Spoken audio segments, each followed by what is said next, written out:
Hey everyone, thanks for joining me. I am starting to grow wheatgrass for my guinea pigs, so I thought it might be fun to do this with you guys at the same time. The only kind, there's tons of wheatgrass out there. I usually get this hard red winter seeds, and the only seeds you should definitely stay away from would be the pet store seeds that they're sold as cat grass.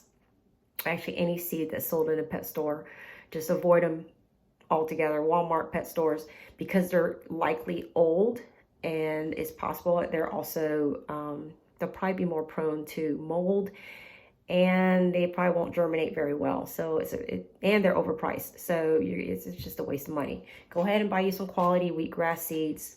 So you can use any container. The way you want to measure out your seeds is going to go ahead and lay them in the bottom of the container. Okay. Pretty much just laying in one layer. And then you're going to take half the seeds, because what's going to happen is as they absorb water, they're going to spread out, and they're going to enlarge, and when you plant too many seeds, you're going to end up getting mold. So you just want to eyeball it. I'm just going to eyeball it, and I'm going to keep this half of the seeds. So I have my container here. This is going to be the container where we're going to soak them overnight to maximum 12 hours. So that's about half the seeds. I'm going to pour these back in the bag. Now, since I don't know the source of your seeds, especially if you've got cat grass seeds, or maybe it's some old seeds from Tractor Supply or Walmart, one thing you're going to want to do is to disinfect them. So I'm just going to put a little bit of water in here. And if you have some hydrogen peroxide, you can use white vinegar. You can even use a little bit of bleach. I'm just going to pour like a splash.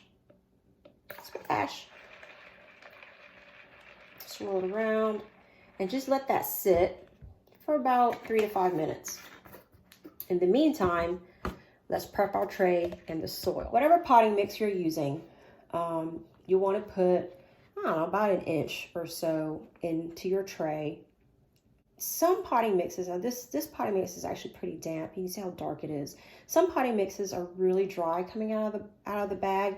So you don't want to put your seeds on the potting mix and then water it, because then the water doesn't soak in and you're basically just got floating seeds on top of your soil. So what I like to do while my seeds are soaking is to go ahead and get my soil soaking as well. Now, if you notice, I don't have any drainage holes in my trays.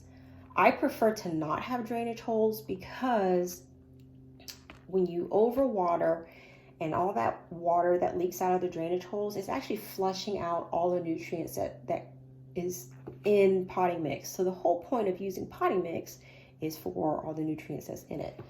So that's why I don't use a tray with drainage holes. One thing I want you to notice, if your potting mix is dry, is how light it is in your tray. When you water it in and it gets really nice and soaked in, I want you to notice how heavy the tray is. This is going to help you later on when your grass is growing to know when your tray needs to have water. Of course, if you're using a clear plastic tray like this, it'll be easier for you to see when it's dry versus when, and when you water it, you'll be able to see how much water is actually in there. But if you're using a black tray, like my growing trays that my mom bought me, then it's going to be a little bit harder. And what I do is I just base it on the weight of the tray. So now that my soil has water in it, and when you first put it in, if your soil is really dry, the water is just going to float, soil, all kinds of particles, everything's going to float, because it's like a sponge. Like a hard sponge, you stick it underwater and it just doesn't absorb any water until it just gradually starts to get suck in some water, and then all of a sudden, it's holding water like, there's no tomorrow. Same thing with potting mix. So go ahead and put all your water in there, let it float, set it aside. Everything's going to soak overnight. So it's been 3 to 5 minutes. Your seeds should be disinfected. You're going to pour off this hydrogen water mix, or if you used vinegar or bleach, you can pour that off. The seeds should be pretty saturated, so they shouldn't float.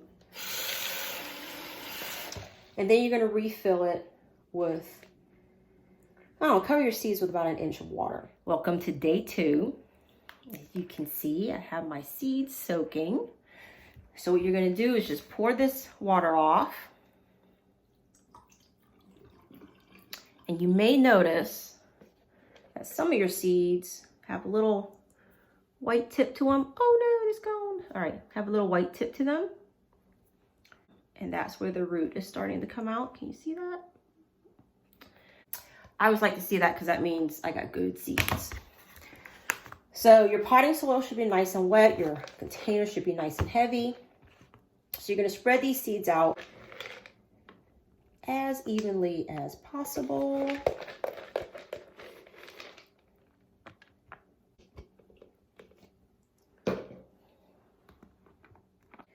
So as you spread them out, it doesn't have to be perfect. Just try to make sure that you don't have them piled up in one spot. And if you notice, even though we're using half the seeds from yesterday, you would think, oh man, there's going to be like so much space in between the seeds. But there really isn't. Because like I said, the seeds do swell up a little bit. And you do want some space in between your seeds because for whatever reason, wheatgrass and maybe some other microgreens are prone to mold.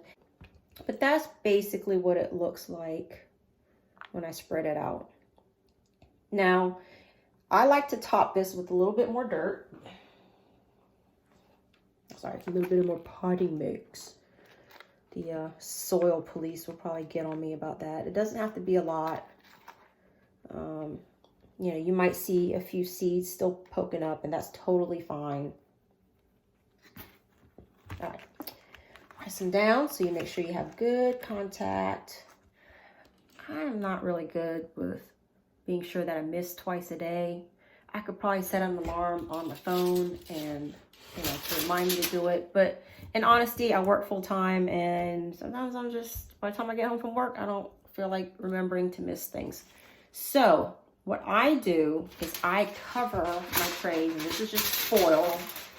You're gonna cover it, but you're not gonna, you wanna just bend the sides over so it's more like a tent. And this will help keep the moisture in, the humidity high. But, and you do a little test, when the seeds start to sprout, you need to be able to lift the tent up. So that's why you don't want to actually crimp it down. And there you have it, the wheatgrass greenhouse.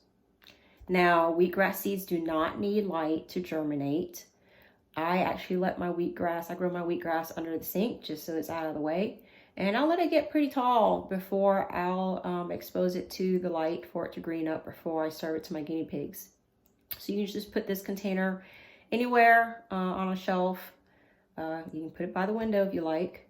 And for the next couple of days, I will take pictures to show you the progress of the growth.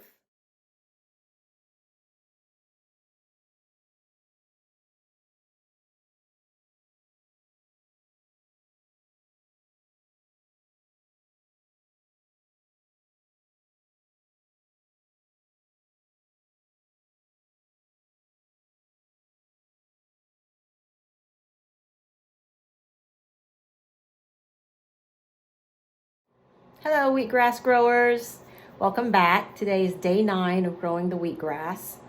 And you see how tall it is. It's probably about 8 inches. So somewhere between 8 and 10 inches is when I like to serve my wheatgrass to my guinea pigs. Anytime before that, I think the wheatgrass is too sweet and it probably has a higher sugar content, which isn't good for your guinea pigs. But before you serve it to your guinea pigs, it's always good to check for mold. Check, especially in the middle part. If you followed all my instructions, you shouldn't have any mold. But if you do, I think it's best to just throw it out, because the issue becomes whether the mold is on the wheatgrass, where you could just rinse it off, or if the mold has actually gotten into the wheatgrass and at that point, I think it's just not safe for the guinea pigs. Now, some of you may be asking about how do I cut and regrow my wheatgrass? I don't regrow my wheatgrass for several reasons. First of all, it takes forever for it to regrow. It grows at about half the rate the second time, so it takes twice as long to get to this height. The other reason I don't like to regrow it is the second growth is kind of bitter. And then the third reason is if you're going to get mold, you're going to get mold in that second growth, and it's not worth the risk. However, I do think if this is your first time growing wheatgrass, you should do it just for fun. So if you're going to cut your wheatgrass and watch it regrow, there is a specific way to cut it. If you can see here, the bottom of the wheatgrass is kind of white, and then at a certain point it turns green. I call the base, this bottom white part, the trunk, and the top part is the leaf. So when you cut to harvest your wheatgrass, you want to cut above the trunk and just cut the leafy part. So this allows whatever leaf is still in this bottom part to continue to grow out, and it will allow you to have a second growth. Now your second growth is not going to be this green. It's actually going to probably be a little bit yellow. It's going to be real scraggly. It's not going to be as full. And like I said, it may also have mold in it. So this is the tray that I use to feed my guinea pigs. And I'll just let them graze directly from this tray. And they will graze. They will actually, chew the grass all the way down to the bottom, to the dirt. And that's why it's really important for me to check and make sure there's no mold in here, because I don't want to get my guinea pigs sick. I will let them graze on this for about 5 minutes, because that's about the amount of time that they take to fill their little bellies. And I don't let them eat this 24/7 because they're not used to eating this, and I don't want to upset their stomachs and make them sick. So I offer it in the morning instead of my veggies. And then after 5 minutes, I'll take it up and I'll offer it again the next day. So there you have it, growing wheatgrass. I hope you enjoyed this video. I hope that you were successful in growing your wheatgrass, growing it along with me. If you have any questions, feel free to leave them in the comments and I will do my best to answer them. Thanks for joining me, and I hope your guinea pigs enjoy the wheatgrass.